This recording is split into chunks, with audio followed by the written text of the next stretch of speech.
Fala pessoal, tudo bem com vocês? Então, como eu havia prometido que a gente ia fazer uma revisão, então estou aqui para fazer esse vídeo, porque a revisão não foi possível a gente fazer em sala, mas eu vou dar um panorama de tudo aquilo que a gente falou.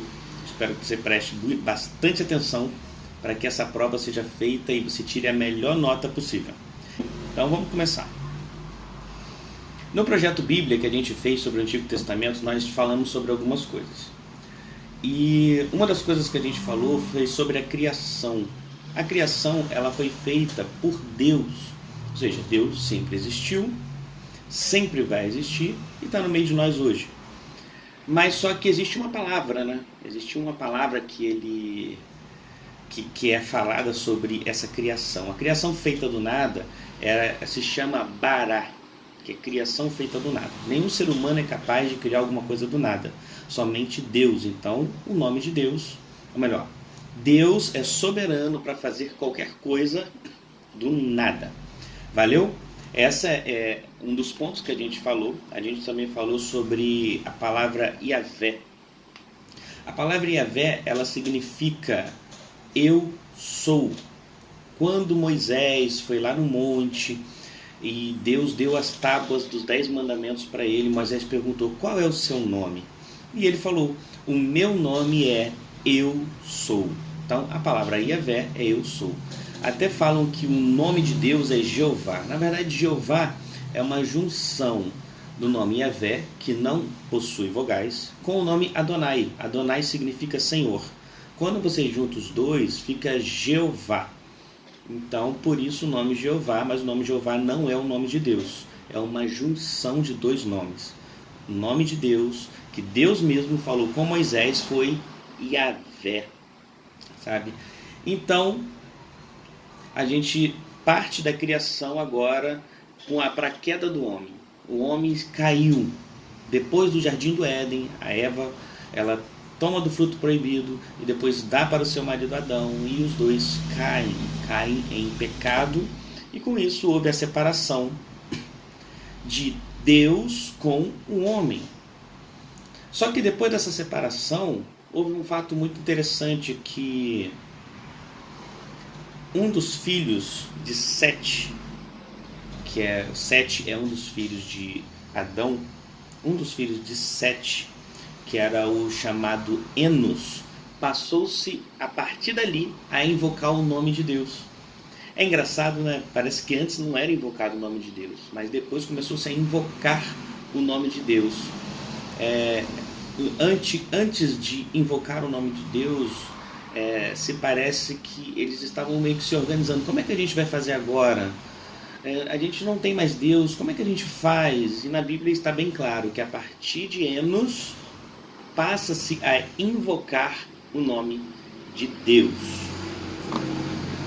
Depois dessa trajetória, né, teve a queda do homem, agora eles passam a invocar o nome de Deus, algumas coisas acontecem, e vem o dilúvio.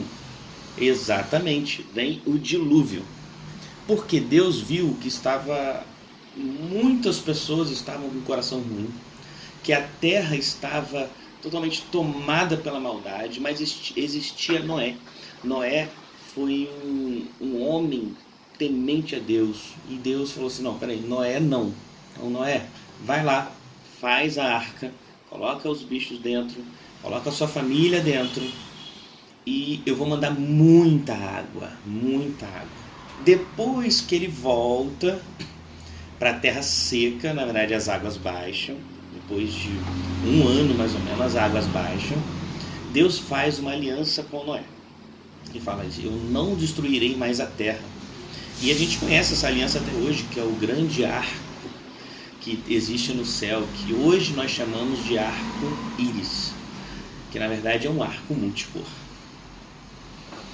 Logo após, os homens viram que tinha uma possibilidade, talvez, por mais que Deus prometesse, né, que não iria fazer com que a terra terminasse em águas de novo, o homem teve uma ideia, e partiu essa ideia de um homem chamado Nimrod, né, falado assim.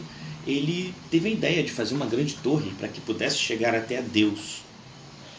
Só que a gente tem que notar que não era Deus, ele queria chegar até os deuses deles. Eles queriam também juntar todo mundo numa torre só, com medo até de um grande dilúvio.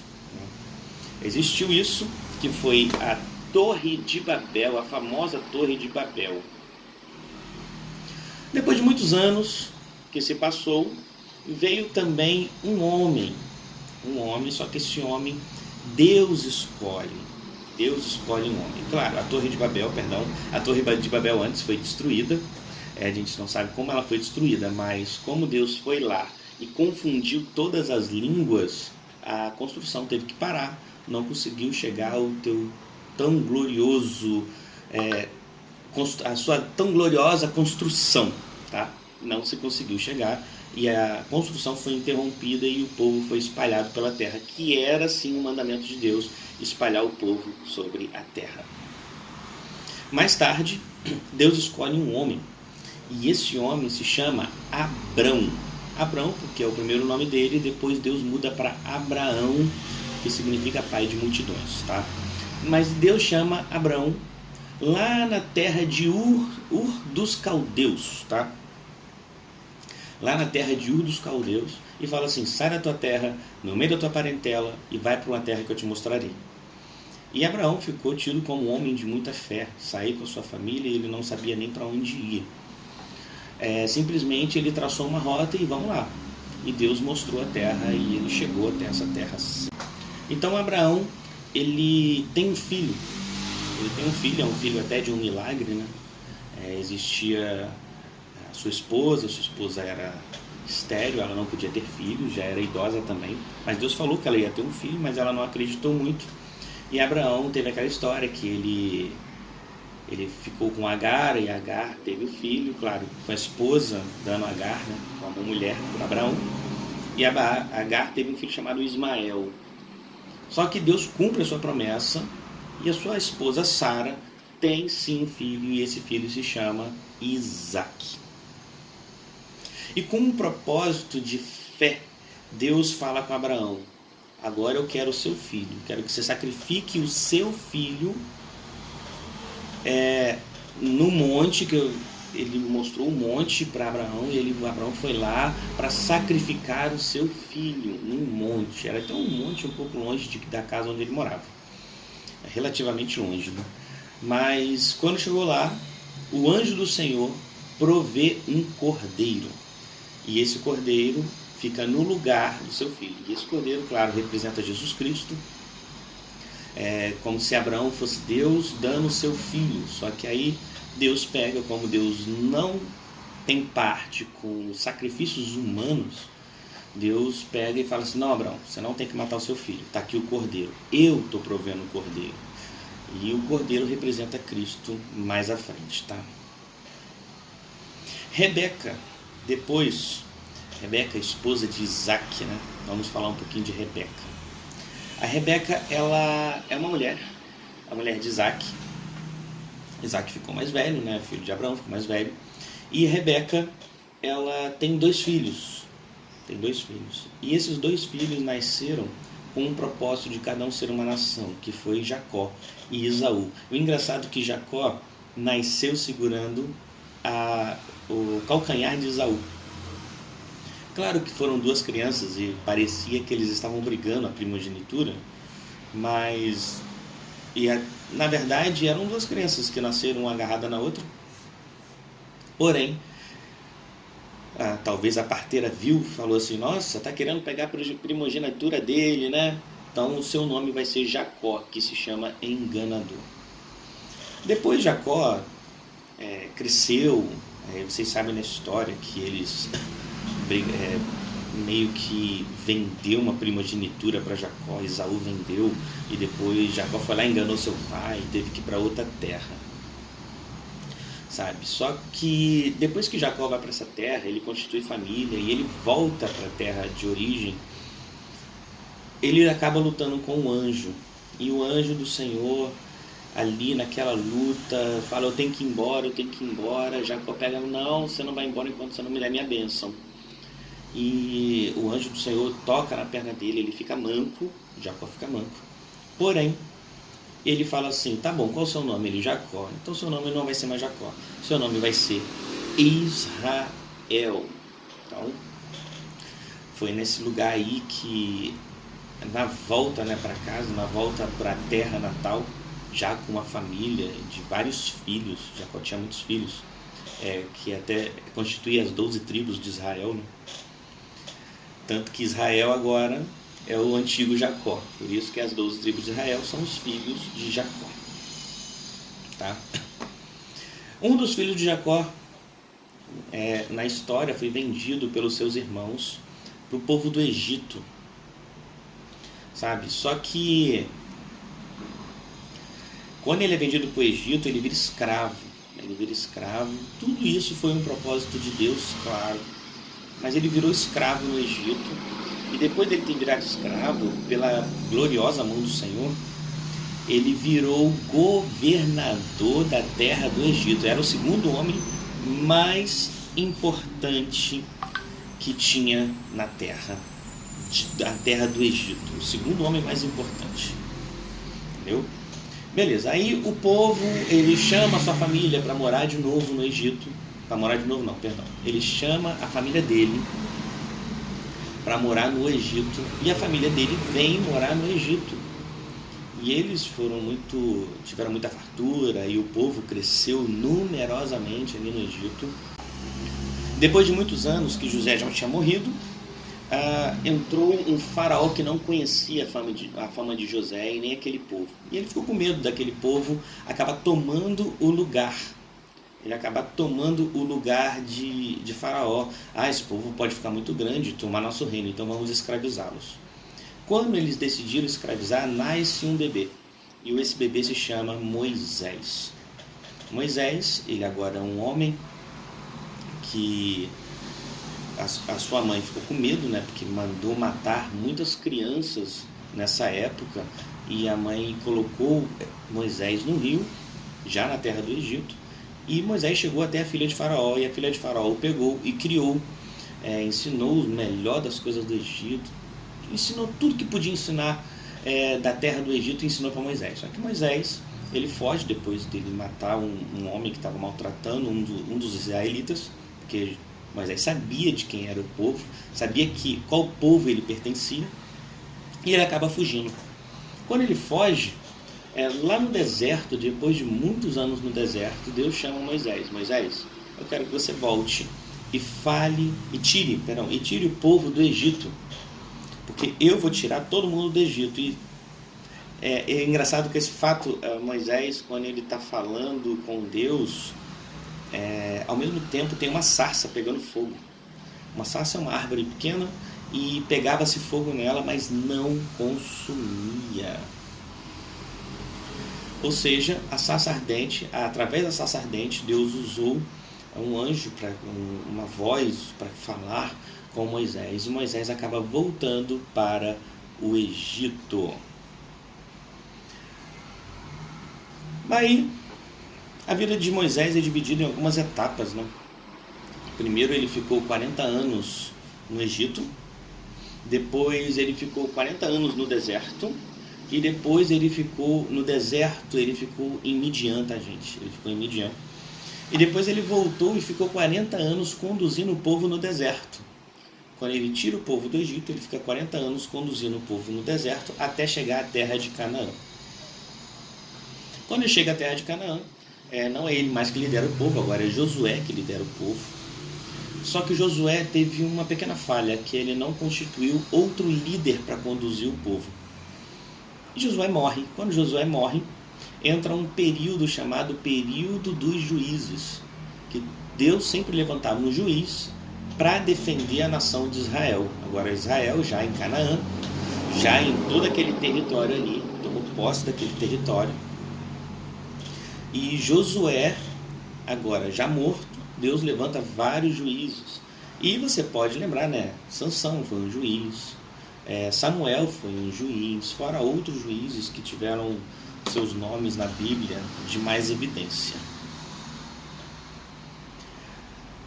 Quando o período de juízes acaba, entra um período chamado período monárquico, que é o período da monarquia, período onde são os reis, a descendência de reis começa, né? Samuel até ficou meio triste, falou: puxa vida, Deus, ó, o pessoal aí tá falando aí do período de... não estão se agradando dos juízes, não estão se agradando. Aí Deus chega e fala: não, Josué, calma, eles não estão com raiva de você, eles não rejeitaram você, estão rejeitando a mim. Então dá um rei para eles. Foi onde começou o primeiro rei, o rei Saul. Quando começa o rei Saul, seu reinado começa até bom, mas só que ao fim do tempo o seu reinado acaba ficando ruim e Deus rejeita Saul. Depois de Saul entra o rei Davi. Entra o rei Davi, já ainda no período de monarquia. Todas as tribos estavam juntas, né? Era um reinado só. Não era mais dividido em tribos, mas era um reinado só, de todas as tribos juntas. Logo após essas tribos serem juntas, entrou Saul, depois entrou Davi, e agora Davi morre e fica o seu filho Salomão, que também ainda tem os reinos todos juntos. Só que tem uma coisa: quando Salomão morre, o seu reino acabou sendo dividido, porque Salomão tinha um filho, e o nome do seu filho era Roboão. Só que Salomão, já no finalzinho da sua vida, ali, no final do seu reino, estava colocando impostos muito abusivos. E Jeroboão, que era um outro homem, que não era filho de Salomão, e Jeroboão acaba se revoltando com isso, só que ele teve que fugir, porque Salomão não gostou muito da ideia dele de ficar falando que os impostos estavam caros. Quando Salomão morre, Jeroboão volta. E quando Jeroboão volta, 10 tribos do reino do norte se revoltam junto com ele. E Roboão, na parte do sul desse reino, não consegue pegar aquelas 10 tribos e reinar sobre todo Israel. Então o reino acabou sendo dividido. Roboão no reino do sul, Roboão no reino do sul e Jeroboão no reino do norte. Depois de muitos anos de reinado do reino do sul, do reino do norte, a Assíria ataca o reino do norte, pegando o reino do norte, muitas mortes, aquelas 10 tribos que estavam lá foi totalmente devastados. Até hoje não se sabe ao certo onde é que estão essas tribos. Mais alguns anos à frente, o reino do sul, onde estava Judá, que é uma das tribos que estava no reino do sul, ela foi preservada, né? Até foi preservada, só que Nabucodonosor, o rei da Babilônia, foi lá e saqueou o reino do sul. E alguns desses homens, como o famoso Daniel, foi levado em cativeiro para a Babilônia. E lá na Babilônia existia uma profecia de que eles passariam 70 anos num cativeiro. E foi assim que aconteceu. Eles passaram 70 anos no cativeiro. Depois de 70 anos, o rei Ciro tomou a Babilônia. Ele tomou a Babilônia e conseguiu governar sobre a Babilônia. Daniel já era velhinho, né? A gente já até sabe da história que Beltesazar fez uma festa, pegou os utensílios da casa de Salomão, do templo de Salomão, e tomou vinho nos utensílios de Deus, eram utensílios sagrados. Deus não se agradou daquilo, e já estava também no fim da profecia, né, dos 70 anos que eles passariam ali. Eles viram uma mão escrevendo na parede, e quando eles viram essa mão, estava escrito lá que o reino dele ia se acabar. Foi quando Ciro atacou. Eles são persas, então eles atacaram ali, e agora o reino persa governa sobre a Babilônia, e consequentemente tudo que a Babilônia tinha agora são dos persas. E os persas, eles tinham uma cultura um pouco diferente da Babilônia. Eles deixavam que o povo adorasse o Deus deles, contanto que vivessem ali, pagassem seus impostos, estava tudo bem. Quando chegou então Ciro, o rei Ciro, e Neemias, dos homens de Deus, fala com o rei: puxa vida, Jerusalém foi atacada, todos os muros foram destruídos, então, puxa, tem como a gente voltar? Tem como a gente voltar lá para reconstruir a nossa cidade? Até que o rei Ciro tem um edito, né? O edito de Ciro, ele permitiu que o povo voltasse e reconstruísse o templo e os muros, tá? Depois de um período, Neemias ficou governador de Jerusalém por alguns anos, se eu não me engano foram 12 anos. E depois desse período, houve um período chamado período interbíblico. O que é o período interbíblico? O período interbíblico é o período daquela folhinha que a gente viu em aula, que é a folhinha que é em branco, né? É em branco da Bíblia, é uma folha que divide o Velho Testamento do Novo Testamento. Aquele período ali são 400 anos de silêncio de Deus. Mas o que quer dizer silêncio de Deus? Quer dizer que a terra parou e ninguém falou mais nada? Não. Quer dizer que Deus não usou mais nenhuma profecia para falar com o seu povo. Ou seja, o último profeta do Velho Testamento é Malaquias. E esse profeta, a partir dali, Deus não falou mais com ninguém, de Malaquias até Mateus, que relata o João Batista. Ou seja, foi um período de 400 anos, e nesse período aconteceu algumas coisas, tá? Aconteceu a reunião dos livros do Velho Testamento, chamado Septuaginta, foi em 250 anos antes de Cristo. Aconteceu outras coisas de reinos, tomar reinos e guerras. Gente, aconteceu muita coisa nesse período de 400 anos. Porém, os romanos, já próximo de Jesus, tomam Jerusalém e acabam subjugando ao povo de Israel. E o reino de Herodes, o Herodes que reconstruiu algumas coisas, fez estradas em Jerusalém, ele foi um homem que reconstruiu o templo. Na verdade, ele reformou o templo que Neemias lá atrás foi reconstruir, né? E nesse período se cumpre uma promessa feita lá, uma profecia feita lá por Isaías, lá por Daniel. Todo o Velho Testamento é uma sombra do Novo Testamento, é uma preparação da vinda de Jesus Cristo.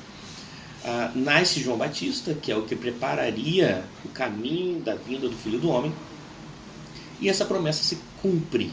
Quando se cumpre essa promessa, o Messias vem ao mundo, que é o nosso Senhor Jesus Cristo. Então, esse foi o período do Velho Testamento, esse foi o panorama de tudo. Espero que não tenha ficado muito longo, acho que foi um pouco longo, mas tudo que a gente viu no nosso mini curso, para que você aprenda cada período que houve: o período da criação, o período da queda do homem, o período do dilúvio, o período dos patriarcas. Depois a gente tem Deus tirando o povo do Egito, o povo estava escravizado no Egito. Temos a conquista de Canaã. Logo após a conquista de Canaã, nós temos o quê? Nós temos o período de juízes. Depois o período dos reis. Depois a gente teve a divisão dos reinos, Reino do Norte, Reino do Sul. Tivemos o cativeiro babilônico, onde a tribo de Judá foi preservada. Tivemos a reconstrução de Jerusalém com Neemias. Logo após a reconstrução de Jerusalém, tivemos agora um silêncio de Deus. Esse silêncio de Deus se chama período interbíblico dos 400 anos. E finalmente a profecia da vinda do Messias se cumpre com o nascimento de Jesus Cristo. Então essa é a ordem do Velho Testamento. Espero que você tenha gostado, tá? E que Deus possa te abençoar, que Deus possa tremendamente fazer maravilhas na sua vida. Aprenda cada vez mais, estude cada vez mais a palavra do Senhor. Isso é muito bom e edificante para a minha e para a sua vida. Valeu? Tchau!